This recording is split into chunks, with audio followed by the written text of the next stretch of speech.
யுவராஜனே, யுத்தத்தின் முடிவுதனை முன்னரே யார் அறிவார்கள்? அதை நான் அறிவேன் வாசுதேவரே. தாம் அறிவிற் சிறந்தவராய் விளங்கலாம். ஆனால் எனது தரப்பில் அதீத பலம் நிறைந்துள்ளது. எமது புறம் திரும்பி பாருங்கள்.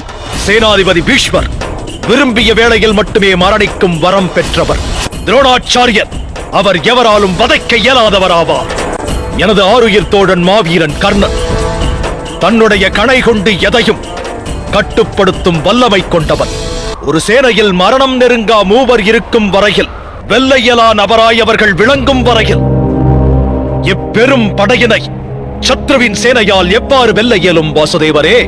தமது கர்ணனை கணை கொண்டு கட்டுப்படுத்த வல்லவர் அர்ஜுனர். மாவீரர் கர்ணனின் மார்பு கவசத்தை உடைத்தெறியும் அஸ்திரங்கள், காண்டீபம் ஏந்திய எம்முடைய அர்ஜுனரின் அம்புரா தோளியில் அநேகம் உள்ளன. வெல்ல இயலா துரோணரை கொல்ல வேண்டும் என்று அவதரித்தவர் திருஷ்டத்யுமன். தர்மத்தின் திருவுருவம் கங்கை மைந்தர் பீஷ்மர் எனக்கு ஒரு வாக்களித்தார்.